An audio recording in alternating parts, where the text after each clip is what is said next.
हर रोज एक नई कहानी देखने के लिए चैनल को सब्सक्राइब करें और बेल आइकन को दबाना ना भूलें। नीलम अपने पति मिहिर, सास लता, जेठ पंचम और जेठानी यामिनी के साथ रहती है। नीलम और मिहिर दोनों को 2 बेटियां होती हैं जिनके नाम बबली और चिंकी होते हैं।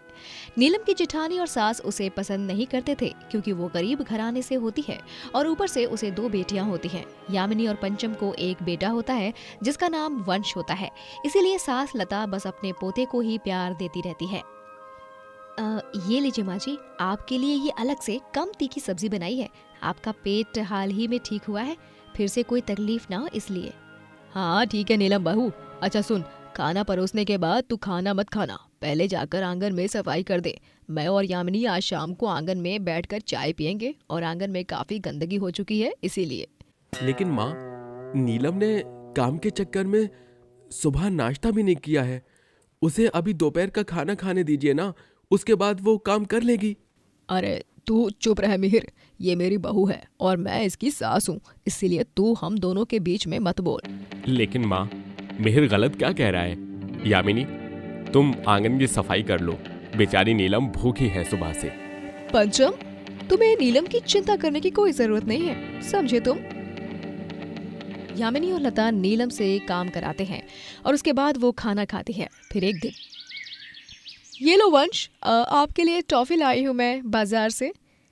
ताई जी, आपने मेरे लिए नहीं लाई टॉफी? हाँ ताई जी, हमें भी टॉफी खानी है।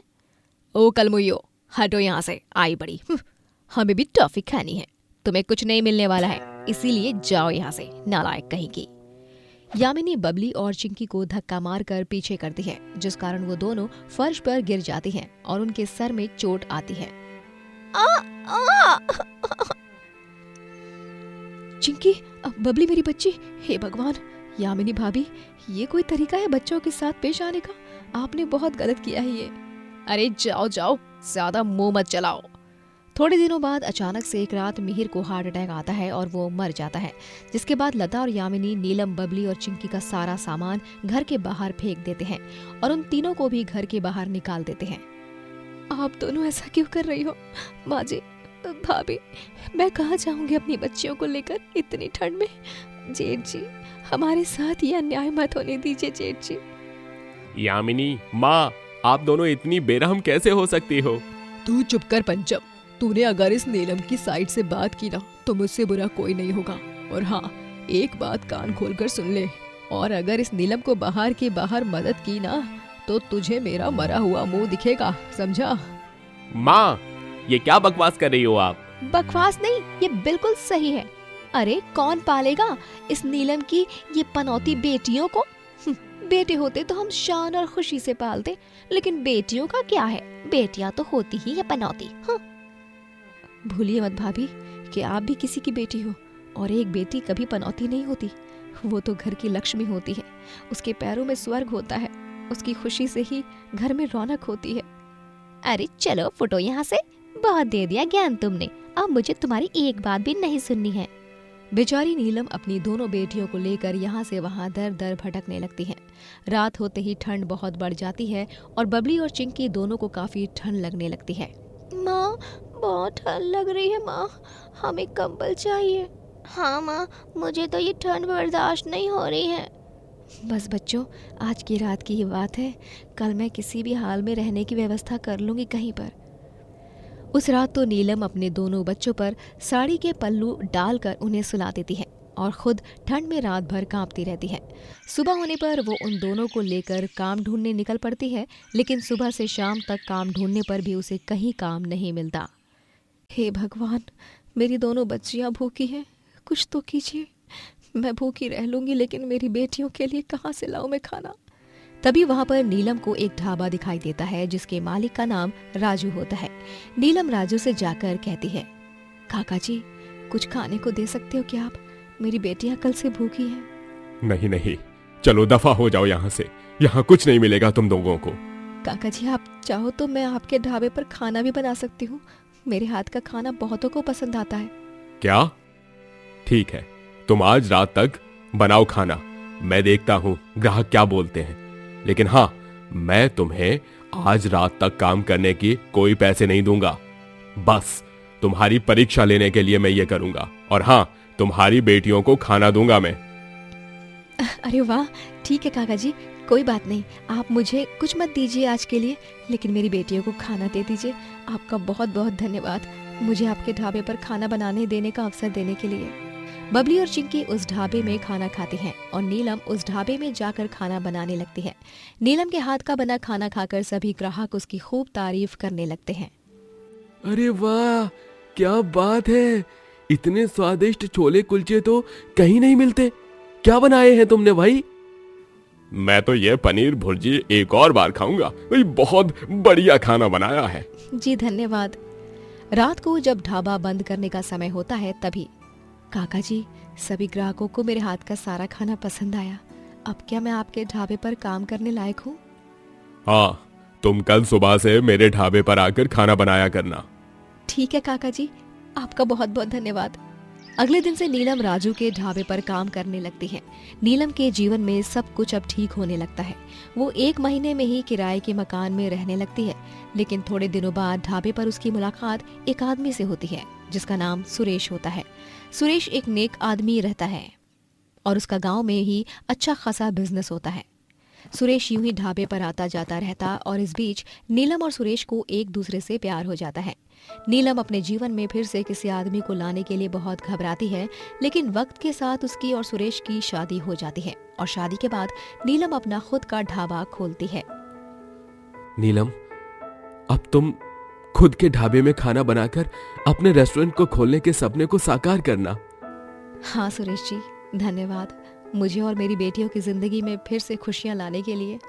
अब नीलम के ढाबे की तरक्की को देख राजू को बहुत गुस्सा आने लगता है। जब किसी के पास कुछ नहीं था तब ये मेरे पास काम मांगने आई थी और अब मेरे ही रास्ते का कांटा बन रही है।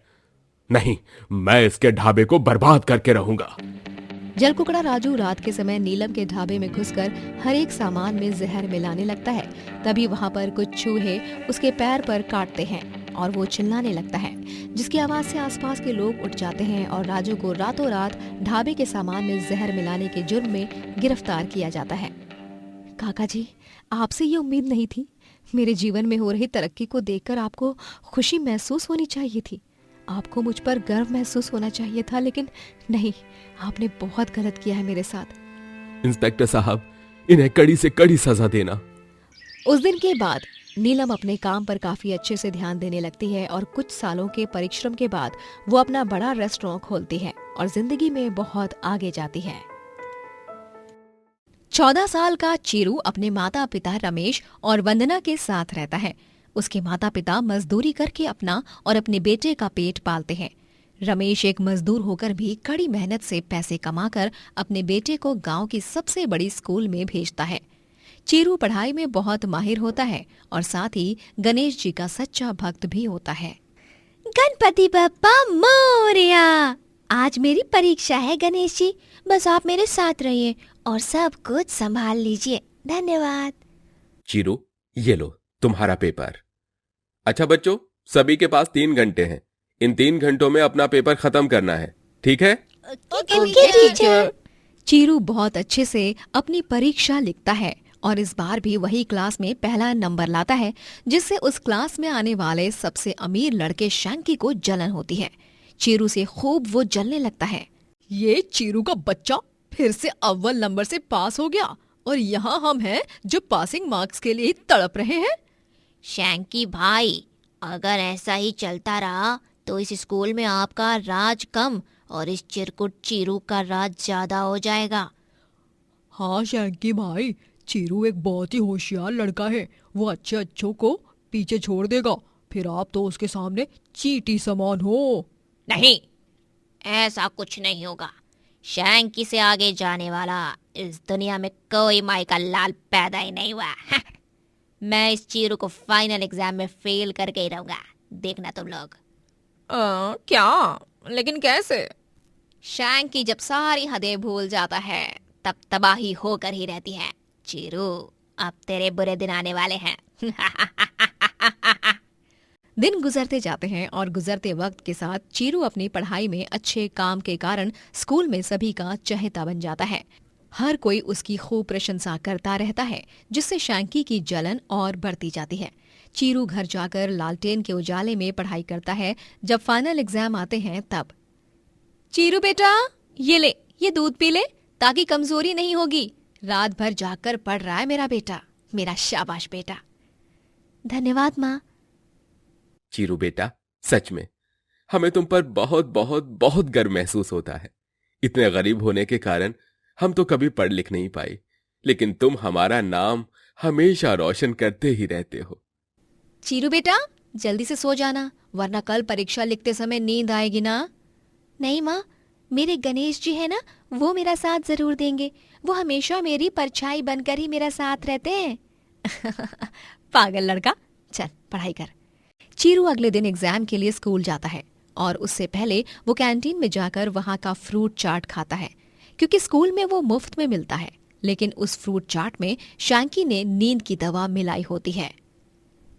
अब देखना, जब ये चीरू इस फ्रूट चाट को खाएगा तब इसमें मिलाई गई नींद की दवा से इसे एग्जाम लिखते वक्त एकदम गहरी नींद आएगी। वाह शैंकी भाई वाह, मान गए तुमको। तुम्हारा दिमाग सच में शैतानी दिमाग है। ओ तेरी, चीरू ने तो वो फ्रूट चाट खा भी लिया। आज जब ये एग्जाम लिखते वक्त सोएगा तब का दृश्य देखने लायक होगा। हो, दृश्य तो तब देखने लायक होगा जब ये इस फाइनल एग्जाम में फेल होकर दोबारा पूरा साल दोहराएगा। शैंकी से आगे जाने की कोशिश करोगे तो बुरे फंसोगे। चीरू वो फ्रूट चाट खाकर एग्जाम लिखने जाता है, लेकिन 3 घंटे बीत जाते हैं और चीरू को बिल्कुल भी नींद नहीं आती और वो पूरा एग्जाम एकदम अच्छे से लिख देता है। ये सब देख शैंकी और उसके दोस्त हैरान और दंग रह जाते हैं। शैंकी भाई, तुम्हारे प्लान पर तो पानी फिर गया। चीरू तो 1 मिनट के लिए भी नहीं सोया। हाँ, उल्टा उसने तो फटाफट पूरा पेपर लिख भी दिया। ऐसा नहीं हो सकता। मुझे अच्छी तरह से याद है, मैंने अपने हाथों से उस फ्रूट चाट में नींद की दवा मिलाई थी। नहीं, वो चीरू फिर से पहले नंबर से पास नहीं हो सकता यार। शिट। चीरू फिर से पहला नंबर लाता है और ये देख शैंकी फिर से जल जल कर राख हो जाता है। वहीं चीरू की माँ मोदक बनाकर उसे देती है, जिन्हें वो गणेश मंदिर में जाकर भगवान गणेश के पास रख देता है और हाथ जोड़कर प्रार्थना करता है। गणेश जी, आपको बहुत बहुत धन्यवाद। आपके कारण ही मैं हर बार पहले नंबर से पास हो जाता हूँ। धन्यवाद मुझे हमेशा हिम्मत और सद्बुद्धि देने के लिए और अपने माता पिता का नाम रोशन करने के लिए। जय हो आपकी। अब शैंकी को किसी भी तरह चीरू को स्कूल से निकालना था। चाहे कुछ भी हो जाए, चीरू को किसी भी हाल में इस स्कूल से निकालना ही पड़ेगा। अगर वो यहाँ रहा तो मेरे लिए मुसीबत बनते ही जाएगा। लेकिन तुम ऐसा क्या करोगे जिससे वो स्कूल से निकल जाएगा? हाँ शैंकी भाई, क्या करोगे? इस बार मैं कुछ ऐसा करूंगा जिससे वो चीरू हमेशा हमेशा के लिए स्कूल से चला जाएगा, और वो भी खुद ब खुद। शैंकी अपने दोस्तों को पूरा प्लान समझाता है। प्लान के मुताबिक उन्हें चीरू को किसी तरह रात में स्कूल में बुलाना होता है, और जब चीरू स्कूल में आएगा तब वो उसे भूत बनकर डराएंगे और स्कूल में न आने की धमकी देंगे। वो उसके घर पे फोन करते हैं और आवाज बदलकर उसे स्कूल में किसी काम से बुलाते हैं। जब चीरू स्कूल पहुंचता है तब स्कूल में कोई नहीं होता और हर तरफ केवल अंधेरा ही होता है। अरे ये क्या, यहाँ तो कितना अंधेरा है। स्कूल में तो कोई भी नहीं है। फिर मुझे यहाँ पर किसने बुलाया है और क्यों?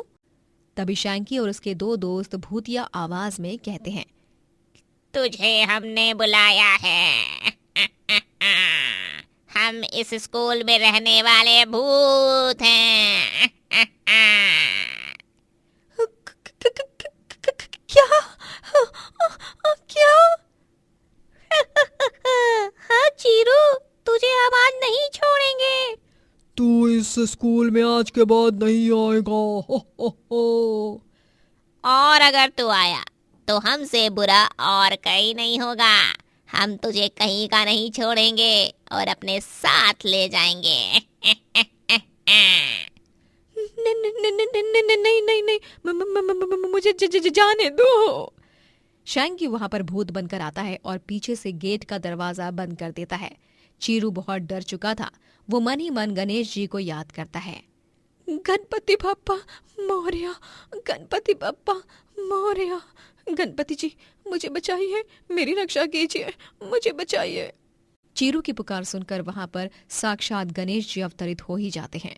गणेश जी को वहां देखकर शैंकी, उसके दो दोस्त और चीरू एकदम से अचंभित रह जाते हैं। गणेश जी आप? गणपति बापा मोरया, मंगल मूर्ति मोरया। खुश रहो चीरू। और ये तीनों, अरे ओ नकली भूत, चलो अपने असली अवतार में आ जाओ। शैंकी और उन दो लड़कों को देख चीरू हैरान हो जाता है। तुम तीनों? हाँ, ये तीनों। इन तीनों के कारण ही तुम्हारे साथ अब तक इतना सब गलत होते आया है। लेकिन शायद ये बुरे क्रूर लोग भूल जाते हैं कि चीरू जैसे सच्चे भक्तों के साथ उनके गणेश जी हमेशा रहते हैं। उस दिन कैंटीन में भी उस फ्रूट चाट को मैंने ही बदला था और क्लास में भी चीरू को नींद मैंने ही नहीं आने दी। क्या? तुम दोनों ने मेरे भक्त को परेशान किया है। इसकी सजा तो मैं तुम तीनों को अवश्य ही दूंगा, और वो भी अभी इसी वक्त। गणेश जी उन तीनों को वहां पर बंदी बना देते हैं और स्कूल में ही बंद कर देते हैं। उस घने अंधेरे में उन तीनों को बहुत डर लगता है। दरवाजा खोलिए गणेश जी, हमें माफ कर दीजिए। माफ कर दो चीरू, दोबारा से ऐसा नहीं होगा।